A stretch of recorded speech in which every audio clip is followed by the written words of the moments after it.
this is school. Every time I call, she gon' come, she up. You ready? Sinners Finance. Before we start, don't forget to like, comment, share, and subscribe. All that good stuff. Definitely leave a comment. Definitely get involved, especially if you're into your trading stuff and all of that. You know what I'm saying? Also, Sinners Vodka available on Amazon. Yeah, if you support the cause, go onto Amazon and order yourself a bottle. The website's there as well. There's a little bit of work going into it, so if you just prefer, Amazon's commercial, all that stuff. So yeah, let's just go with Amazon for now until the website's fully built properly. Yeah, get yourself a bottle of Sinners Vodka and watch an episode of Sinners Finance. Who we got in the building? My name's Lawrence Michael. I am a Forex trader, former teacher, and just trying to push out promoting financial literacy with young people as well. Former teacher, finance trader. Yeah, there's one title left though. Big supporter. Yeah, big supporter. Big supporter in the comments. Yeah, 100. Yeah. Waiting for the markets to come out. I just sitting there bored, Forex is a real lonely like time issuing thing. So it's you have to wait for your setup. So I'm sitting there watching the podcast and anything going. Really, I'd like to know what's going on. So, You're like that person in the comments that's like the voice of reason. You know, them ones like perspective. You got two people in there. One person's like, you fucking OnlyFans, yeah. And he's like, hang on a minute, like look at this, like you know what I'm saying, like I've got flames sometimes. Yeah. So, Oh no, yeah, you have. Nice. It's true. It's true. You know what it is? I just know your logo's black and white, bro. When that comes up, I know it's you that's in the comments. Yeah. To the point where it's like, is it even a real person? Do you get me? That's true. Is it a real person? I You do get what I'm that a lot. I get called a Russian bot. Yeah. I don't know what that means. Like even sometimes, you know what I mean? So is podcasts something that like you're big on? Yeah. So I don't live in the UK anymore. I live in Sweden. Swear on. Yeah. So I've come back literally for this, really. You know Mad. what I mean? So, and to close off a few other things, but I do miss Birmingham. I do miss hearing voices. Do you know what I mean? It's a very different concept. Swedish people are very, very different to the British. They're culturally not about small talk or banter. Straight to the point. Yeah. Very, very, very. I'd be rude to call them cold, but it is kind of the way like they're just that. Do you know what I mean? Like it's very, very much like there's no need to go around it. It's what we need to do.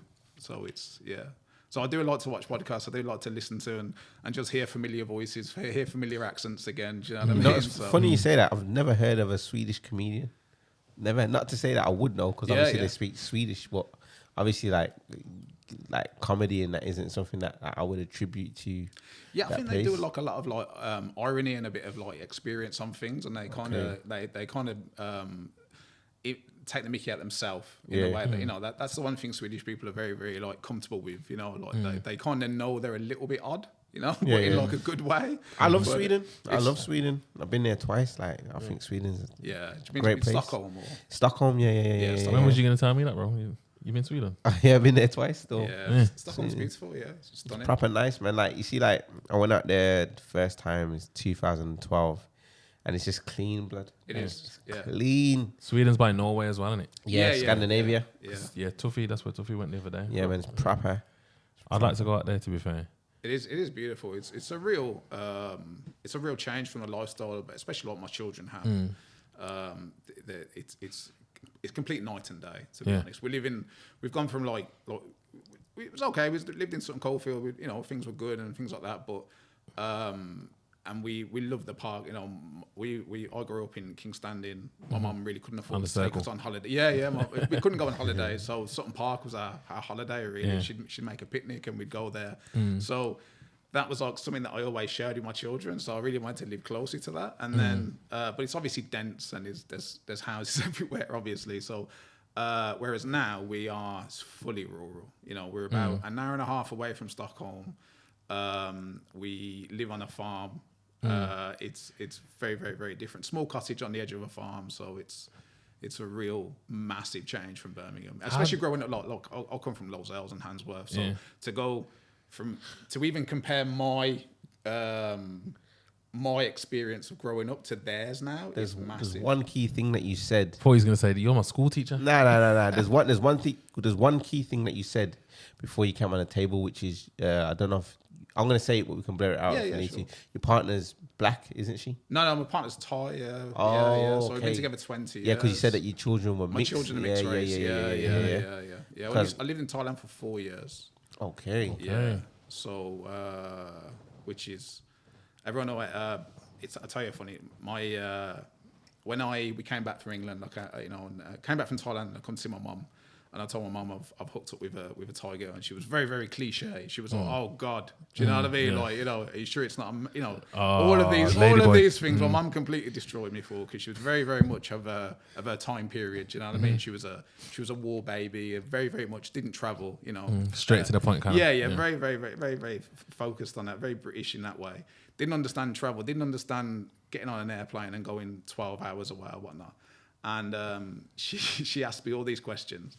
And then my wife's in-law, her family came up to our house in a brand new S-Class Mercedes. And my mum was like hanging out the window going, hang on a minute, why are these people like, I married up, do you know what I mean? Yeah. So I was very lucky, like my wife's family's quite affluent, do you know what I mean, compared to our upbringing. So it was like a real shock, and my mum couldn't really get her head around that first, and it took her a little while to kind of figure that out, really. But yeah. It was that was weird. What's the culture shock like being in Sweden now? Then? So you got a wife that's from Thai. Yeah. You're from Kingstanding. Yeah. You're in Sweden. Yeah. Yeah. So what's that like? Stop! Don't go no further. Subscribe to the channel now. Press the like button and leave a comment. I don't know why you lot are just watching the videos. You're having bit of laughter, bit of banter, and you're not leaving a comment. Leave a comment, like, share, and subscribe. And don't forget as well, Sinners Vodka available from www.sinnersvodka.co.uk.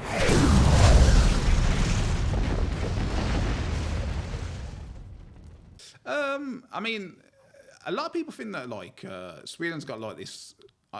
Like I've heard lots of people say, and they feel like Sweden's got like a little bit of race on the edge of it. But to be fair, I think they're very accepting. My children speak fluid Swedish now. Already in 8 months. Yeah. So they went to a special school first, like which was just for English students. Well, just for people who didn't know any Swedish, and they give an intensive 8-week course. In that period, they give them all the basics, and if you can learn the vowels, then you can build your way around how they speak, kind of thing. So that was like a constant thing what they did. Can you speak it? A little bit. Jag hittar liten, like, so I can speak it like tala. Jag kan tala liten. Like it's not great. Do you know what I mean? My Swedish is crap, but everyone speaks English. To be fair, so it's. So no disadvantage not learning the language. No. Okay. To be fair, we have a local supermarket, and I always go in there and I was like, "Can you have 4? Jag vill ha." Like I ask them like questions like, "Can I have this? I will have this." And not when you order things, and they're like, "Stop speaking Swedish. I want to speak English." Like, so they're really excited. So what is it? Is it Swedish as a language, or is it Scandinavian? Is it Swedish is the language? Scandinavia is the makeup of Sweden. Norway. Norway and all. But what I'm saying is. Do they all have separate languages? They have separate languages, but a kind of shared culture. Okay. Yeah. There's this thing called Langstrom. Or Longstrom. It's like this concept that it's you shouldn't clout chase. You should be staying where you are in the middle, and you should be happy where you are, having balance in life. So I think that's what Sweden kind of preaches, though, isn't it? Like in terms of the lifestyle of people. So you have got people that are affluent and whatever, but they take care of the people that aren't as affluent as well. It's better living conditions and stuff like that. So if for example you went there and you're in your 20s and you had a child and you go for a council house, they will cap you at a certain wage. They'll cap your thing no matter how much money you earn. They'll make sure that you get a really nice house, and they'll keep it, like you go straight onto council estates, but their council estates are like proper nice. They're like IKEA places, like they're really, really, really beautiful. Yeah, but it's a really nice life. Like my mate, I'm quite into the car scene of it. Like, I've always been into cars and whatnot. And I went over there. I didn't really know like anything about how to buy a car or anything like that. We just bought a little second-hand car. And my mate's got a 430 Ferrari, like a really, really nice one. And he drove it around in the summer. We arrived in July. We went to all the car shows together. We went to a Porsche show and all these different things like. And then I saw him in the winter, and he was driving down this old battered Volvo like estate. And I was like, he was like, no. He's like, because you can't show off. You know, you gotta put it away as well. You can't just go and park it in town and whatnot. You've gotta have the balance that you put it away as well. Like, you can't show off all the time. And I think it's quite nice actually that they do that. Like, things should be always like where they need to be. Not too much, not too low, just there. And that's what I think they do with social welfare and everything. They make sure everyone's kind of right there and looked after. So it's really nice, to be fair. So how do they look at you as a trader?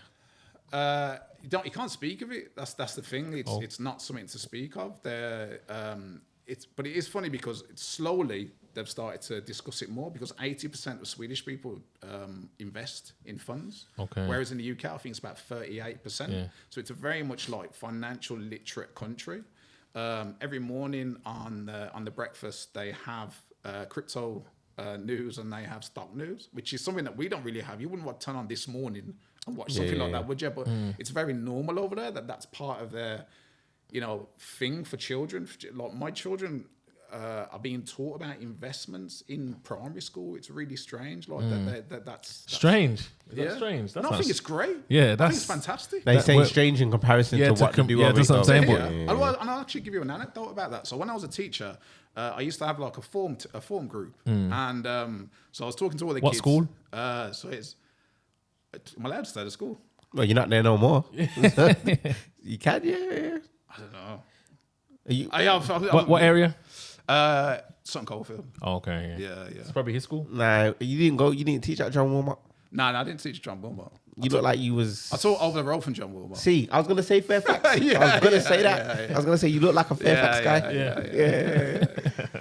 But I taught there for a few years, and that was fantastic. Then I went to Warsaw, and I taught some schools over there. And I was a form tutor for a while. And I was talking to all the kids, and I was kind of getting into the whole trading kind of thing. Because I used to have like stock trades and EFTs and stuff like that. I was trying to invest a little bit. But I didn't really go into day trading so much, and I was talking to kids, and I was having a little chat here and there, and they'd see me like they'd like trading view would like pop up on the screen, they'd be like, "Sir, what's this?" It's like a graph kind of thing, and we just started doing it, and then the kids started picking stocks, so we'd get the whole kids talking about stocks. So they've all got Android phones, Apple phones, they like Nikes, so they were picking stocks, and we'd watch them every day, and we'd get like feedback. So, today you would have made. You do X amount of percentage and what. So that was going really, really well. And the kids were all getting into it, and I have a little bit of financial literacy, and we were talking about like economics and based on the news and everything like that. It's really, really good. And we'd have these little discussions at the end of registration. And then one of the kids went home, told his parents, and that parent then told my line manager, my head of year, and I got told off for that. Oh, so now? Yeah. They said that I was gambling I was teaching the kids how to gamble. Yeah. Okay. So that was the end of that then. So, but I was just like, I kind of argued the point, and I was just like, at what point are we going to start moving away from traditional education and into things that they really need to know? You can't break the chain of finance if you don't have an understanding of it. Do you know what I mean? Like, I grew up with a single parent family. Like, mum, dad passed away when I was 3. It was really, really difficult. My mum would have never have discussed how to even save. Do you know what I mean? Because every penny counted. We spent almost everything, But if you get to an age where your parents are starting to discuss it with you, and maybe they start a fund for you or an ISA or this or that, and then you have some understanding of it, then maybe as you grow up, you can start to discuss it. Do you know what I mean? And I think that was like a big thing that's missing in traditional education. They don't teach you taxes. They don't teach you any of these things where you should, you're an entrepreneur. That's not a thing. Business studies is not entrepreneurial. Do you know what I mean? Business studies is so pathetic in relation to what it is in the GCSE standards. It's not a real business studies thing. It's just, it's silly really. Do you know what I mean? And I just think that's the big issue within traditional education. They're kind of skimming away from that, and it's a shame. Why do you think it's like that though? I think there's a lot of things. I think, I'll admit, like, I was part of the industrial machine myself. Do you know what I mean? I think the industrial machine is a real solid thing in that which you go to school, you leave school, you go to work for somebody, and that kind of, you stay in that, like, do you know what I mean? You stay in that tax zone. And in relation to social, in relation to like moving up in relation to class, I think that's getting more difficult, and it's not really a thing that's promoted. They want you to stay where you are, stay in your lane, because if you start breaking out of it, then it kind of throws a lot of people off. Do you know what I mean? And I think that, like, I don't think the government wants us to be that way. So basically, you reckon it's like easier to be controlled on a working class level, because Very obviously so. if you start getting to like higher upper classes, you can start moving your money other places, different countries. Of course, yeah. If you look at how many millionaires are leaving the UK in a year, I mean, it's crazy. It's one every so many minutes now that's leaving the UK. I mean, ultimately, you know, a lot of people hate the rich and hate the millionaires, but those people are also employers. Do you know what I mean? They're also people that bring money to your shop. If you had somewhere that is just, you know, it's really important that we're not losing these. I mean, they tried to do it in France a few years ago. They taxed the rich a lot more than anybody else, and they left. And then they took that out 2 years later. That legislation was gone because they were like, hang on a minute. All these massive families, you know, the guy that owns the LVMH group, I mean, they were just, all right, and fair enough, we're off. Do you know what I mean? Like that. They were like, well, why would we stay here and get taxed massively when we can just be accepted by somebody else? So what's the tax like out in Sweden then? It is pretty high. It's like 40%, but I think 40%. it is 40%. Yeah. But you get a lot for it. To be fair, we're actually probably a little bit better off over there than we are here, even though the tax is higher. So my kids get all their lunches, travel, everything for free. There's free university. They'll never be in debt. There's a lot of support in relation to getting your first home. There's a lot of subsidised funding for welfare. If you go to hospital, my friend had a double hip replacement. It took him 2 months on a waiting list to get in. So, you know, whereas here, it's years, isn't it? Like, you know, there's people here waiting for absolutely huge operations. But I think that's kind of the trade-off. People don't mind paying the tax because you get a lot back in relation to the support that they give you. So it's kind of, you know, where you are. So what made you want to move to Sweden? I think we struggled in the UK, to be honest. I've got 2 daughters. I am concerned about the world they're growing up in. I'm concerned about the themes at which they grow up in as well. We also,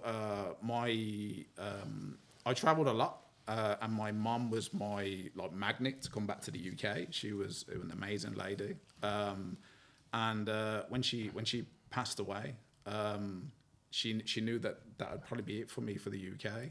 So she was my last thing that was keeping me here. The last thing. No siblings or anything like that? Not that close to my siblings, if I'm completely honest. My brother lives in Bristol. He's a fantastic guy, works in the prison service. And then I have 2 sisters, but they're kind of, you know, sorting out themselves in life. And we've not like the closest family in the world. We're not like bad to each other or anything like that, but we're not like in each other's pockets. And my brother's he travels a lot as well, so he's happy. He's come and see me in Sweden, you know, so it's not like we're missing out on anything. Do you know what I mean? And then we live in a world that's very technologically, you know, we can locate each other, speak to each other a lot. So it's you know, for my wife's family, she has more family in Sweden than she has here. So yeah, so in the 90s, Sweden opened their it's a really low population compared to here, and they opened their visas, and 2 of the family went over there to become engineers for Volvo. So now my niece works for Scania, my other niece works for the government, and we have more family there than we have here, to be honest. So it's a much more connected, that side. So yeah. So how do you go from being a teacher to being a trader? Man, I kind of identified, like I said, I was part of the machine. I was part of the thing that was doing wrong. I was kind of, you know, I'd speak to kids and I'd be like, no, don't do that. Go to uni, do this, get your degree, you know, blah, blah, blah, blah. And I guess I was negatively impacting them, and I kind of saw it on myself. I thought I was doing all the right thing. I went to University of Birmingham. I got a first class degree. Got all, everything that you were supposed to do. But then COVID happened, and COVID scared the life out of me, to be honest. And I was sitting at home thinking, you're getting the worst. You're in all this stuff off the government, and they're just like, prepare for the worst, etc. And I just started to look at things. I started to look at other avenues. And a friend of mine was trading crypto, and we used to go to Gracie Baja, BJJ in town. And it was like, you want to know why this convo is actually mad? Because yesterday, sorry to cut you in, but I'm gonna add context to what I'm saying. Yesterday, I'm having a conversation with my friend after I dropped my son off to play scheme, and we was literally having the same conversation about leaving the country, how the economic system over here is just going nowhere. And within the convo, it kind of revolved around BBJ and Gracie's as well. Yeah. So like, I feel like the convo that you're having now is parallel to a conversation I was having yesterday, just about everything that you're talking about, and like COVID and how COVID set us up for disaster financially and all of that stuff. I mean, it's put us so far back in relation to, the children that missed out, that were supposed to go into secondary school at that time, they missed years of education. And now we're only just feeling the issues of it, do you know what I mean, with the young people coming out now. And they lost 2 to 3 years of a good solid bit of education, essential understanding of knowing, of what to do and how to prepare them for life. And they lost that. And I think we dropped the ball massively on it. So going back to it, my friend, he's a crypto trader, he's doing really, really well. He turns up to the gym, he's got like he had an A class at the time. And I was like, oh, yeah, fair enough. And then he turns up and he's got a Range Rover Evoque. And I was like, he's getting a little bit better at this. And then he turns up, and then my daughter's born, and I got invited to my christening. And he turns up in an M5. I was like, hang on a minute, like, because we keep like taking a mickey out of him, do you know what I mean? We keep like, laughing at him, saying, "No, you mess with them magic numbers and da da da da da." Do you know what I mean? He was like, "No, it's just like I've slowly compound interest where I'm supposed to be now." Do you know what I mean? And I was just like, he's a lot younger than me, but I was just thinking there, like, bloody hell, like I got really, like, I'll be honest, I got jealous. Do you know what I mean? Because I was just like, shit, like I'm a good like 10 to 15 years older than you, and I shouldn't be, and I started questioning everything. Do you know what I mean? And I was like, I'm 40. I'm sitting there thinking, like, as a teacher, what's my future going to be like? Do you know what I mean? And then a friend of mine retired who was a head of science teacher, and we went to the Gate pub in Sutton Coldfield, and he was having a few drinks, and he was gutted. It was all right. It was okay money wise, but then he was like, I've still got to go be a teacher. I've still got to go. I can't actually retire. Do you know what I mean? I'm not in a position. I was just sitting there like going like, bloody hell, is this going to be me down the road? Do you know what I mean? Is this where it's going to go? So I started putting some homework in, and then when COVID happened, that's it. The homework just went boom. Do you know what I mean? And I just started asking. In what, in crypto or in everything? Yeah. Okay. And I just started looking at some. Like I said, I was doing stocks, and I was doing like my EFTs and kind of portfolio based stock portfolios, but I weren't day trading, if you know what I mean. I didn't have no idea what I was doing. I was just doing what you're supposed to do. See, with all this crypto stuff, Forex trading and all that, I feel like there's a mindset to it also, because I've done a lot of research into it, but I'm a gambler. Like, I'm an actual gambler. Yeah. I will go to the casino and slap £200 on 35 and hope that it comes through. Don't get it twisted. I've had some big wins. Yeah, of course. Do you get it? But with saying that, me going into like the crypto space, trading, I've seen how you can make money, and I've always tried to rush to make more. Yeah. So like, it's like, that's the opposite of what I've done, to be honest. Yeah. There's no McLarens, there's nothing like that. Do you know what I mean? I'll be completely silly, but what happened is I started trading, and I paid for the mentors, and I started going, and I started making my small compound interest. Stop 1 second. That's the key point, though, and that's obviously a conversation we just had with the other guy before, is the mentor side of thing. Like, whereas I probably wouldn't get a mentor, I'll try and think I can learn it all myself. Yeah, you can't. And the key information, what I've missed out on, is like compound interest and just like, understanding yourself. Yeah, definitely. Maybe that's stuff that you would have got from a mentor that I thought I'm the big guy. Yeah. Okay, then. So before going down the path of you describing what happened when you went with the mentor, let's look at what made you decide to actually go with a mentor in the first place. Being a teacher, I mean, I was always the person that says you need to put your hand up if you don't know. Do you know what I mean? So I couldn't really say that for 10, 12 years in the classroom and then not do it myself. Do you know what I mean? So at some point, if I can't find the answer, I'm going to put my hand up. Do you know what I mean? And that's it. I started looking for mentors. I went to my mate. I was like, okay, how much did you spend? Okay, I can't afford that. I've got kids. I've got a wife. He hasn't. He's a single lad. Do you know what I mean? It's a big difference, like culturally wise. Do you know what I mean? And then I was like, okay, how can I figure this out? So my journey was a little bit slower, but I used to bounce a lot of ideas off him, and then I'd maybe pay his mentor for like a month if I could afford it, and then I'd go away and I'd like sit there and work on it, and then come back again, and kind of things like that. Do you know what I mean? So and I've made massive notes. I've still got my notebooks. You know, when we moved to Sweden, my wife was like picking out all of the books that we've got and whatnot, and she picked up my notebooks, and I was like, whatever you do not ever get rid of these. Do you know what I mean? This is like literally my journey to this point. I can't, and there were all loads of scribbles and thoughts and manifestations or anything. Do you know what I mean? But these are all the little bits that are the little the key ingredients to putting everything together that we've got this better life. Do you know what I mean? So yeah, it took a long time, and I think compound interest was like a big thing. Is just saying like, there's $7 trillion which go through the Forex market per day. If I can get £50 of that daily, then I can start building an account. Do you know what I mean? And that was it, basically. EZ Money said. You said that, innit? EZ Money, yeah. There's a guy that goes to my gym. He comes to my gym like regular, like he trains in my gym every day. He comes in, he shows me his crypto account. Yeah. I've seen some mad figures on there. Yeah, bro. yeah. Like in a month, easily. Like I don't want to say his figures, but he makes some ridiculous amount of money. Yeah, yeah, sure. And that's one thing that he says. Like he's just started off with £50 a day, £50 a day. You know what I'm saying? All I need to make is £50. That's it. And then he went on to 100, and then just compounded from there. A friend of mine told me there's once you get to 100k, it's very, very easy to start flipping that a lot quicker, because the compound interest takes a massive jump up, and it is true. Like, you know, as I started to improve and financially we started to improve, and the mortgage got paid off, the cars got a little bit nicer for my wife, and we made a lot of lifestyle choices. So my wife decided that she didn't want to work. Not that she decided she wanted, but we chose together that we wanted to focus our time on my children. And so they got mom at home for like 9 years. Do you know what I mean? Which I think was brilliant for them as like growing up. A lot of people don't do that.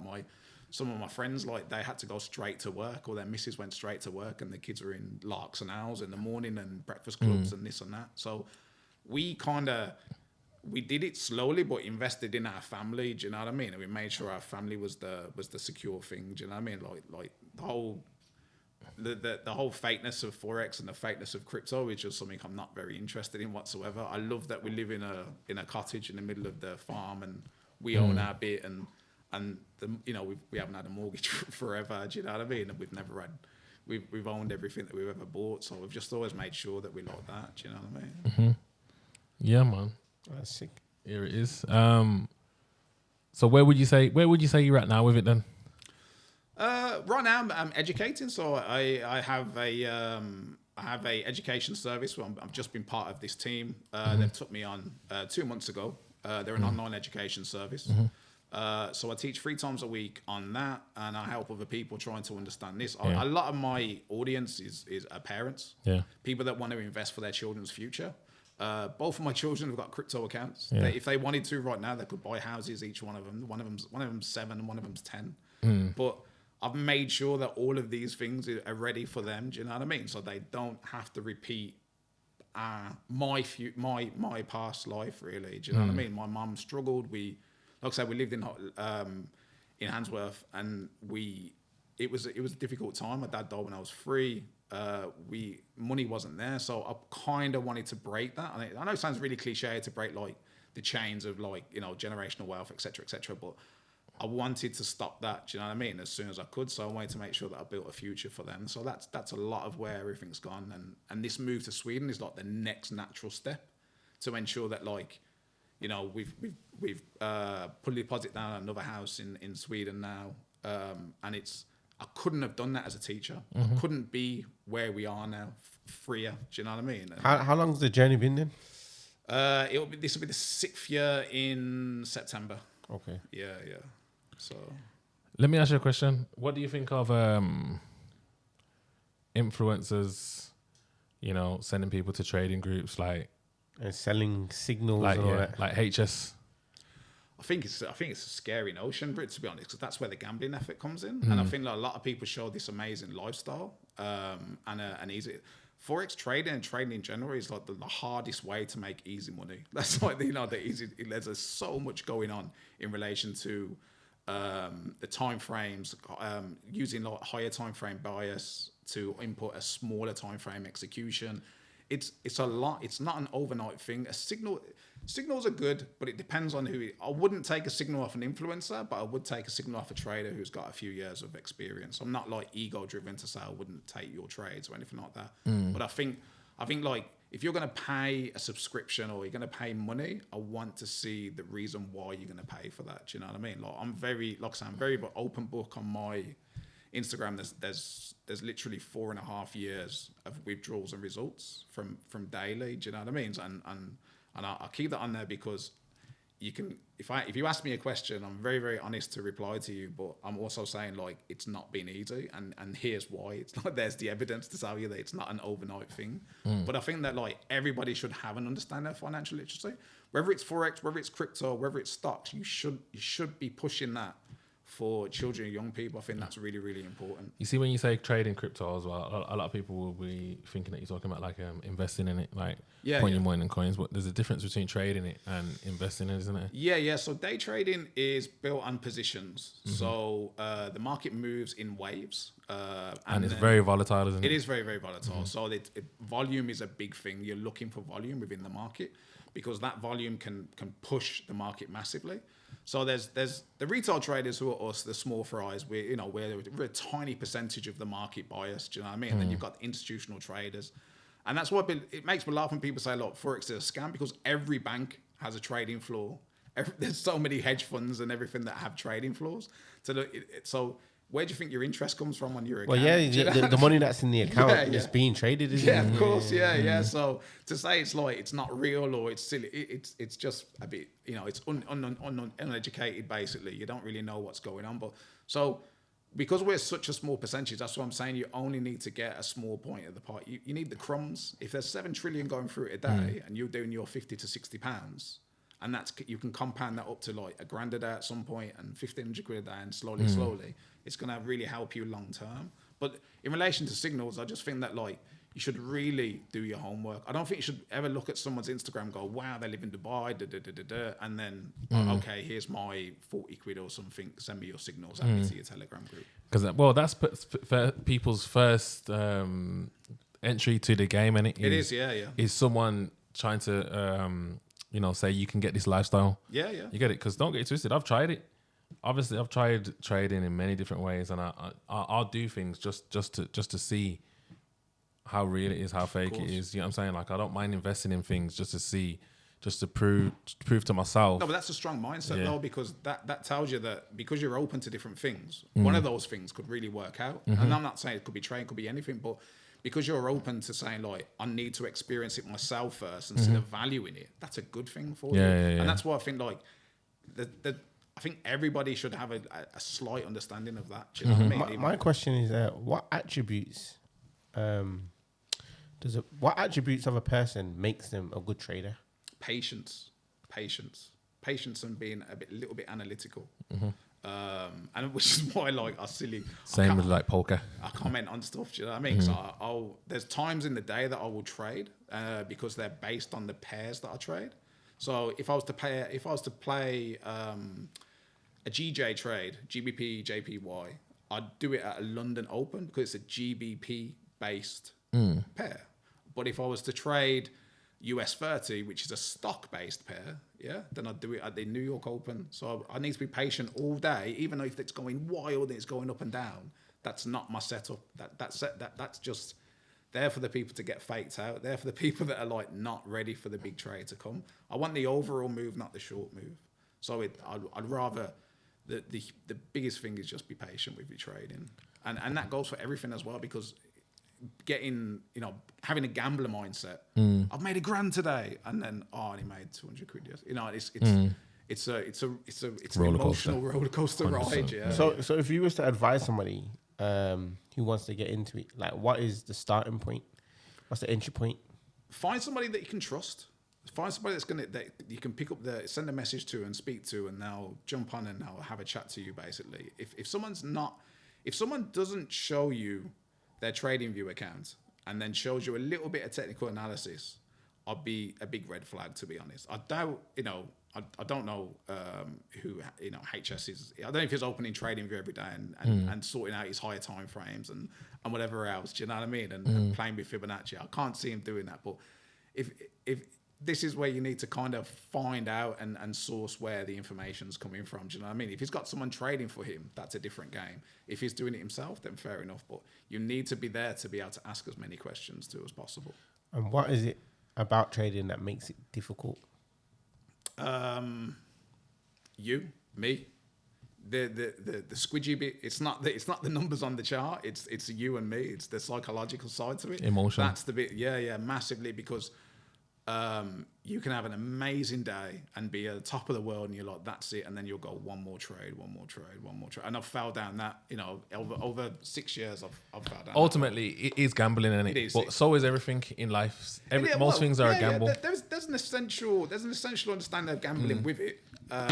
Opening a business is a gamble. Course, yeah, there's nothing that's going to say that you're definitely going to make profit. Yeah, definitely. You get it? So, yeah. That's how I see it as well. Yeah. Basically. Because I play a lot of poker as well. And when you're playing poker, you can get drawn into hands. You can see an ace and want to go all in. Just on an ace, not reading the table that it's clearly evident that someone else has got something higher than just your ace. But I feel like I felt that because I've actually done it, I feel the same way about playing poker as I would Forex. Obviously, I do see that there's a lot more calculation in being able to make money on it, but it's the fact that you can make a lot. You can set a trade that can compound like within that same trade. I think my last year of teaching, I was making more per week than I was my salary. So salary was like 30 odd K. And I was walking around with like $1,000 a week, basically. Do you know what I mean? And like you're sitting there thinking like, and that was me after school. That's like, your 6 till 9 o'clock kind of thing. I'd be trying to get home for New York. Just after New York lunchtime, which is around 5, 6 o'clock. You can then jump on and kind of get that pushback up on the market. So I used to always aim for that time period. I'll just get home as quickly as I can. Sometimes fly through the kids' homework and not mark it properly, but knowing that I wanted to get home and get on the trades. Do you know what I mean? So it's like, but it's just, it is an addictive thing. Like it's really difficult now to say I'm going to go back to work, which I don't think I could do. Because if I can sit there and make, even £200 on a very small time frame, but you want me to go back to work and kind of work half of the week for that, do you know what I mean? It's very difficult to go back now. It's kind of broke me in relation to that. Like it's very difficult. It's giving you a level of financial freedom. Yeah, certainly. Yeah. I know the fact we couldn't be living the way we are. We couldn't be traveling the way we are. We couldn't be living in Sweden. It's very, very difficult to get jobs over there in relation to, because you have to know the language. So I couldn't have that life without doing this like 5-6 years of banging my head against the wall. Do you know what I mean? And kind of putting this effort in. If not, I'd have lost just so much time. And I think there's sometimes when like there's another avenue. Like a lot of people feel like you have to risk your own money, but now you can work with prop firms. I don't know if you know what that is. I've never heard of it. So when they invest like a certain amount in you or something. Yeah. So there's prop firms in the world, and what they do is they'll give you like 2 tests, like phase 1 to phase 2, and you've got to make X amount of money based on their trading conditions. And if you can do that, then you can work to like an account. So you can go like from 10,000. I think lowest is around $5,000 to up to $1 million if you compound it all the way up. Like, so say I had a $50,000 account and I passed phase 1, phase 2, and I held that for 6 months, and then I had another 50, and then I wanted to do another test. I could then bring them together and have a $100,000 account and stuff like that. So you can actually like make up a lot, but there, you know, a $5,000 account is about £60. So you've got $5,000 for 60 quid. You don't need to risk your own money anymore. It's silly if you do. You shouldn't be. Do you know what I mean? Like, you should be passing these prop firms, like, and that's what a lot of the people. There's a young girl that works with me. She's an amazing young lady. She's from Eastern Europe, lives in London. Gone through a boot camp with me years and years ago. Like, stayed with me all the way through. She's only 23, 24. She's moving to Dubai. She's got funded on quite a few different accounts. I think she's got 150K worth of funding. So if she's doing 10% of that per month, you can see it's a massive amount of money. So if she's now living in Dubai and she's completely free of life, do you know what I mean? And you can only wish her well, really. She's, you know, and it's things like that are really, really nice for me as well. You know, people always ask you like, if you're trading, you're doing so well, why are you educating? And it's because I feel education's really, really important. If I've done it for 10 years in a school on a low wage, I still want to carry on doing it. I still like to see people's success stories. I think that's really sweet, and I really feel like that helps me kind of, because a lot of people say, look, you're a sellout. You've left teaching and you've left England. You know what I mean? You've gone completely your own path. You're very, very focused on what you're doing, but I like that I've still got that balance in life, that I'm still helping people. So that's as part of the GFU platform, that's really helped me. Do you know what I mean? Yeah. And it keeps me grounded as well.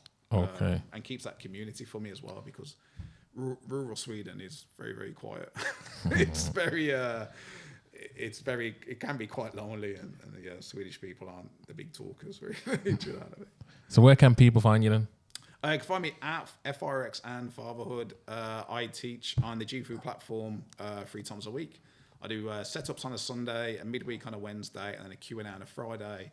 If you shoot me a message, I'm more than happy to put you on any of those for completely free, just for a chat, and I'll go with you and I'll walk you through a chart. I think the way that you present yourself, and even the fact that you've been a teacher beforehand and then moved into trading,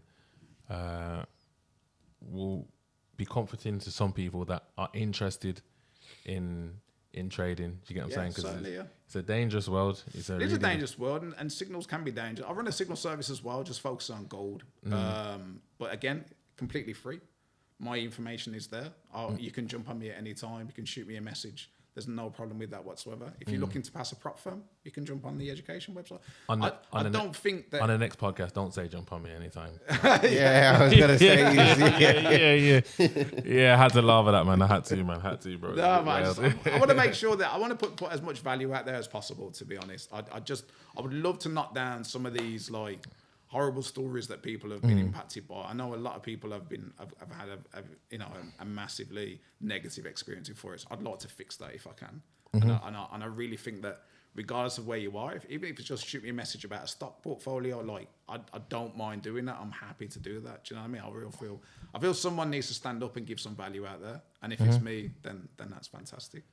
How do you find just like the community within trading and traders? I have a small WhatsApp group of experienced traders that we kind of are accountable for each other, and I think that's really, really important, because sometimes you'll see something that you need confidence with, and you need somebody else to look at it also. So there's people that are dedicated to the craft, and they'll help each other, but then there's other people that are just hate us, to be honest. They hate, if I say to anybody like I'm a Forex trader or the amount of replies I get is just horrible. But did they hate you because of the stigma that's surrounding Forex traders? I think so. Or do you get hate from the guys who are perpetuating the stigma? So the guys that do lease out the Ferraris and Lamborghinis. Yeah, I mean, you go to Dubai, it's like 180 quid to get a Hurricane. Do you know what I mean? And then you get a photographer for another 60 quid, and then you can take so much content. Do you know what I mean? Everyone always does the jet ski thing, don't they, in front of the Burj? And I mean, that's 220 quid to do that. It takes 15 minutes. And you get the guy to take pictures of you, but it's on every Forex trader's like Instagram, isn't it? Do you know what I mean? And they've even got friends that live in Dubai, and they think it's fantastic, but. I think there's some real red flags in relation to that, and I just think technical analysis is really, really important. You need to speak to the person. You know, if you're just like, wow, look at their Instagram, I think you want it too much. You know, you're just looking for a solution. You're not trying to. It's a short-term solution to a long-term problem, and it's not something that's going to help you. That's not financial freedom. That's not financial literacy. That's not you getting as much understanding as possible. That's you trying to fix something to say, can I flip my account really quickly? Look, I had a lad that flipped his account from $2,000 to $4,000, and I was like, what are you doing? Like, that's, you know, and he was like, shouldn't I be doing this? I was like, no, you shouldn't, because that is not sustainable. That is not a long-term growth plan. Do you know what I mean? That's exactly what I'll do. Flip it 2 to 4, then try to go 4 to 12. Yeah. Do you get it? Yeah. And lose the whole 4. That's exactly and it happens so much. I mean, people get these prop firm accounts and they pop them. They get funded. It's really, really difficult to get funded. You know what I mean? And you really have to work hard at getting past everything. You get your contract. You become a contractor. You can use that as a bit of employment as well. You can set up a limited company with that. Be an official professional trader. Like, I'm a trader with FTMO, which has been around for like decades, and then. Once they get it, they get paid once. The second time, it's generally when they get popped, and they have to do phase 1, phase 2 again. Do you know what I mean? It's because they get so much confidence with their first payout. I've just got paid $5,000. I've just got paid $8,000. Next time I'm going for 10. Next time I'm going for 12. And that's when they start risking too much. And when you start risking too much, you start chasing the trade as well, because you chase the market. Now, that's not waiting for your setup to happen. That's not allowing. What's your setup? Higher time frame confluence with lower time frame entries. So you're looking for like a higher time frame relation to your weekly, your daily, and a 4-hour, and then you're trying to find a lower time frame, 5 to 3 minute entry, like what we call the sniper entry, and you're trying to find that really. So the market moves in waves, and there's cycles based on, you know, crowd theory kind of thing, and they're the institutional moves. They're the higher time frame moves. That's what all the big banks are getting in. You know, look at gold; it's at a massive all-time high at the moment, due to Trump, due to tariffs, due to a few other things. But you have to do that homework as part of your setup, and if you're not, then that's where you kind of wishing. Do you know what I mean? Because you're going like.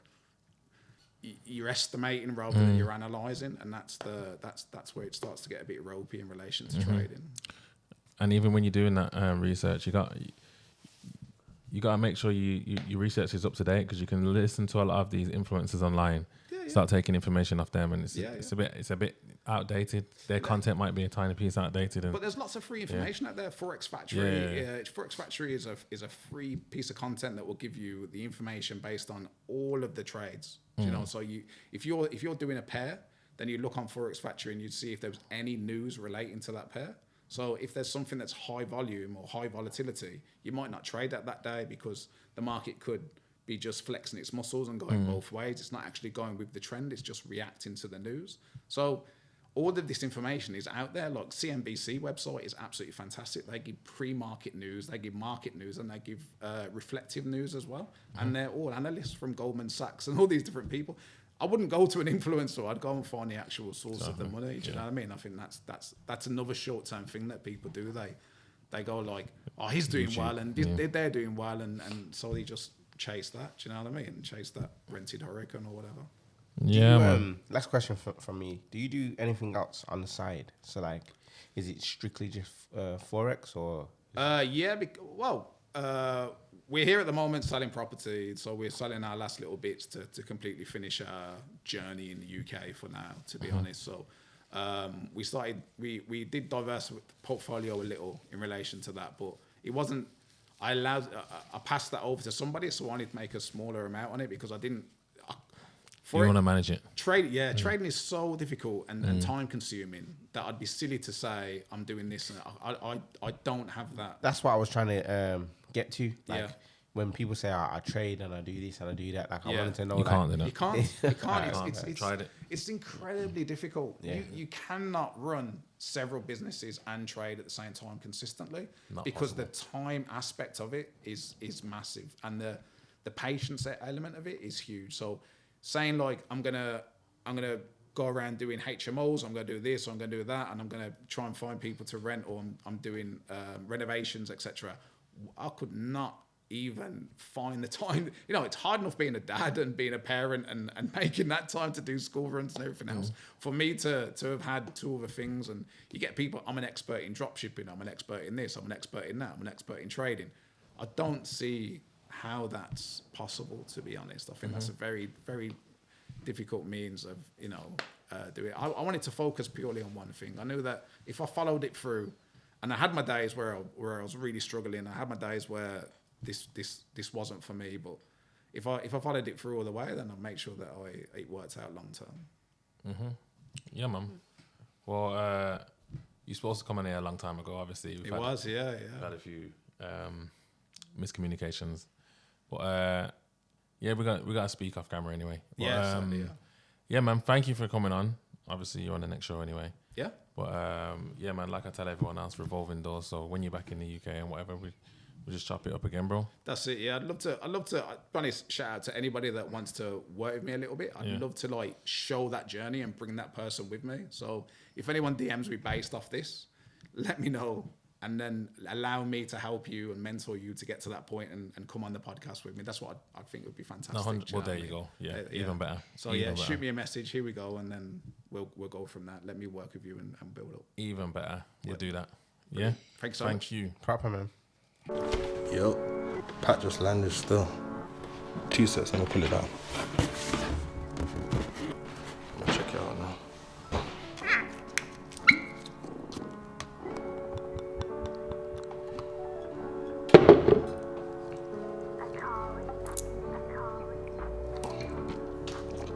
Smooth still. Yeah, I'm seeing less on the 27th still. How much man have I helped in this life? Is too many. All I need is a phone and a like a sim. Now it's time to win, bro. Spending time in bin, but I still send him things. Make sure it's nice within.